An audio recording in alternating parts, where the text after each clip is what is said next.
This is the Groove Guru podcast. My name is Windsor, and welcome to episode 5, which is another Solocast. And in this one, we'll be exploring the subject of dealing with intrusive thoughts that come up when performing.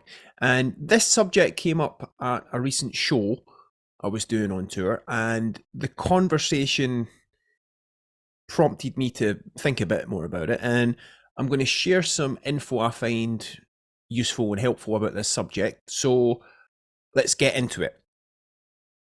After you've practiced in the practice room and you're on the gig, intrusive thoughts in various forms can pop up, which could range from what's that person in the audience thinking? Am I going to get this next bit right? What will happen if I don't? And others. And how do you deal with that? Essentially, and getting to the basics here, you're always at your best when you're clear in the moment. And when thoughts are at the forefront, basically your head's not clear. So having a clear mental foundation in which to act from is a priority worth focusing on. And first, having that foundation of clarity. As I see it, the foundation of clarity is a mind that's clear beyond thoughts. Yes, the mind thinks and thoughts pop up, and that can't be stopped. It's what the mind does. So stopping thoughts, let's not go there. And beyond thoughts, there's a readily accessible state of clarity and also your innate state of calmness. And to get there, which is being in the here and now, it's when thoughts are let go of. They pass, and you find yourself with a clear head in what's essentially a meditative state, which has got numerous benefits on many levels, which is why I went into the subject in the previous podcast, finding self-esteem internally in a world of external feedback. And if you've not checked that out and it resonates with you, I'll point you in that direction. And I shared a few resources there that I found and continue to find useful. And I won't repeat that content here, but I will expand on it somewhat in relation to what we're exploring today. So when it comes to practically experiencing that calmness and clarity when on the gig, in the process of playing music at a show, or whatever the situation may be, tuning into the body and sense perceptions is a beautiful way to experience that state of clarity in the moment. And it's one of my first go-tos when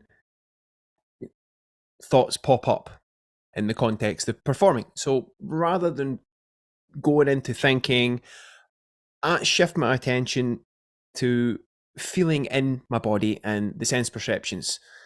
For example, feeling my grip and the contact I'm making with the instrument, like my feet on the pedals, listening to the sound of the musical collective, and sometimes looking at a constant unchanging space, such as a point on the back wall of the room I'm in. All these things, get me out of my thinking and into a state of clarity where I'm free to give my best in the moment.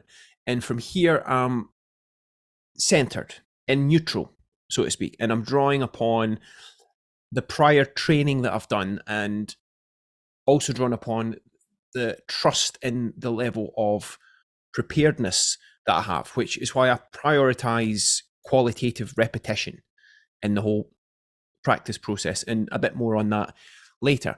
Now, when performing, we do indeed get thoughts that come up, which are problems to solve that are relevant in the moment, which could be the monitor balance needs changed, sections of music are not immediately sitting in the pocket, and there could be potential physical adjustments needing to be made to your playing or your equipment, etc. And we do need to act on those to give our best performances. So I'm not just advocating letting go of everything and surrendering everything and hoping for the best.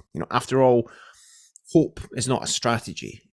You want a strategy you can trust that gets you the right results. And simply put, we need to solve problems as part of the process of what we do to be effective musically and otherwise. Now, whenever thoughts come up in a performance that bring your awareness to something that can be solved. There's basically 3 things I recommend, steps to that process. When you're playing, notice whatever the problem is, what's coming up for you, do what's required to solve it, to create the solution, and then center yourself again. Simple, but that's the way.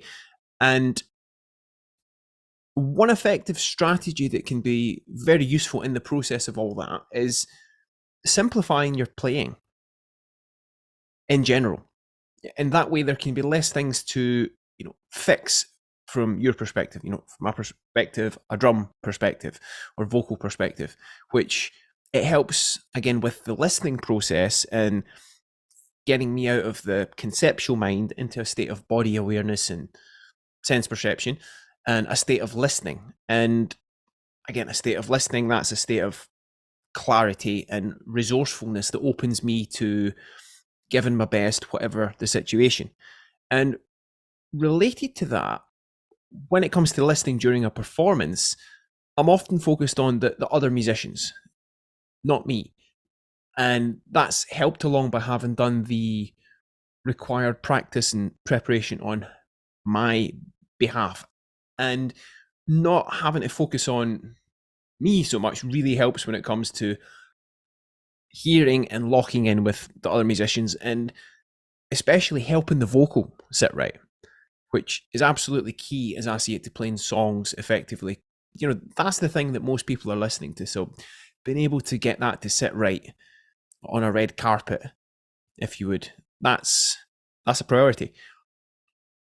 Beyond that, it can also be useful, I find, to shift perspective to hearing the ensemble as a whole, like everything that's been said musically, as if hearing the performance from third person perspective, which is definitely the expectation when you're the musical director, and can also be a wonderful experience as a performer that can really take the enjoyment of the performance to the next level, especially when everyone's on top form. And hearing that way, like everything during a performance, I find it's a bit like listening to a recording where everything flows effortlessly. Yet when you're performing, the obvious difference is you're actually playing at the same time. And again, appropriate training is required for that to happen. So let's touch on that. And when it comes to practicing, or training as I often refer to it, and getting whatever you play to be simple and effortless, it's helped along with an understanding of the purpose of training and practice, which, as I see it, is preparing to a level equal to or greater than or beyond the requirements of the forces of your environment. And this way of training, it requires you outworking your perceived limitations until you break through to the other side to meet or exceed the forces of life in whatever situation you're in, ideally to that level of unconscious competence, flow, and confidence in your abilities. And then, you receive that momentary experience of peace of mind. Again, that's the space of clarity in which you're free to create anew as you choose in relation to whatever is showing up in the moment. And we can repeat the training process with whatever we want to work on, noticing the perceptions that arise, learning from them, and integrating them to the extent that whatever you imagine playing becomes a done deal and onwards. Now, eliminating self-doubt, that's something that can come up, and I touched on this briefly in the last podcast, and it relates to what we're exploring today. So I'll expand on it here with a practical example. If ever self-doubt appears when you're playing, for example, am I going to get this next bit right, or what will happen if I don't? I've found it possible to eliminate many of those thoughts, again, by doing the requisite preparation beforehand, which then makes it unnecessary for those thoughts to then surface. As an example of that I recently experienced at the time of recording this episode, there's one song in the Hugh Cornwell band repertoire called Big Bug.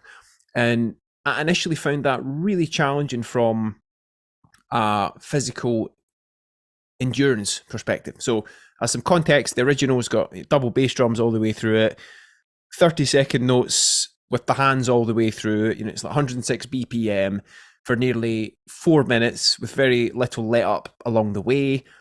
And the way that I was playing it with single strokes was a struggle. And when I played it, I doubted my ability to keep up the tempo of the piece for the duration. And there was a bit of self-doubt that was coming up, and pretty much every time. And I would think about it when I wasn't playing it, and sometimes when I was playing it. So not ideal. And I figured I could either just let that be the case or do something about it. So I did something about it. And in a nutshell, and the way that it came out when talking about that experience was, I practiced to the self-doubt got bored and just decided to go away. In other words, I practiced that piece, continued to work on it until I outworked my self-doubt. And now that piece is so much easier to play. It's a breeze now, but importantly, it's much more fun to do. And that fun, as I see it, that's the reward for doing the appropriate training preparation. Okay, so if ever you're experiencing self-doubt about your playing, and this may be a little bit triggering for some, but it applies to me too, so I'll put it out there. If you're ever experiencing having self-doubt about your playing in some way, it's likely because you haven't practiced something enough to meet the demands of the level required of you. Okay. And rather than seeing, and this is key, rather than seeing self-doubt as a bad thing, you can choose to see it as feedback from yourself that is pointing you to level up and be the best you can be.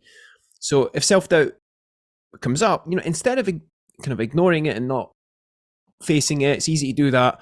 You can work with it, and in doing so, outwork your self-doubt. Okay.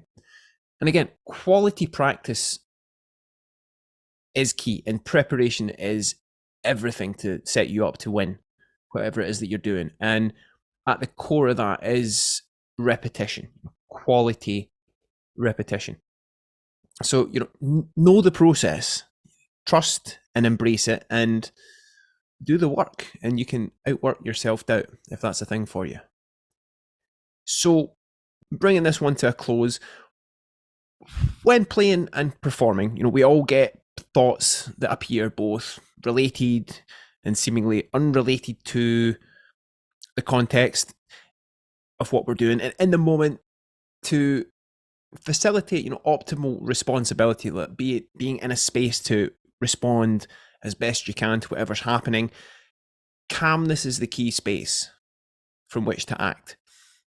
Again, that's the heart of the flow state, that optimal space in which you can give your best performances, and then from there address whatever shows up, which again is to create the preferred results for you and everyone involved, musically, things being as awesome as possible. And being able to readily access that core state or flow state or state of meditation by letting go, it's a beautiful process worth practicing that has got immense practical benefits. And again, it's always the perfect space as well in which to train and practice to and level up to be the best version possible of you. Okay, that wraps up episode 5 of the Groove Guru podcast. If you haven't already done so, you can check out the previous episodes of the podcast on my YouTube channel and my site, windsordrums.com/podcast. And stay tuned for more episodes soon. I've got some great guests lined up, and I look forward to sharing those conversations with you. So stay tuned. Peace out.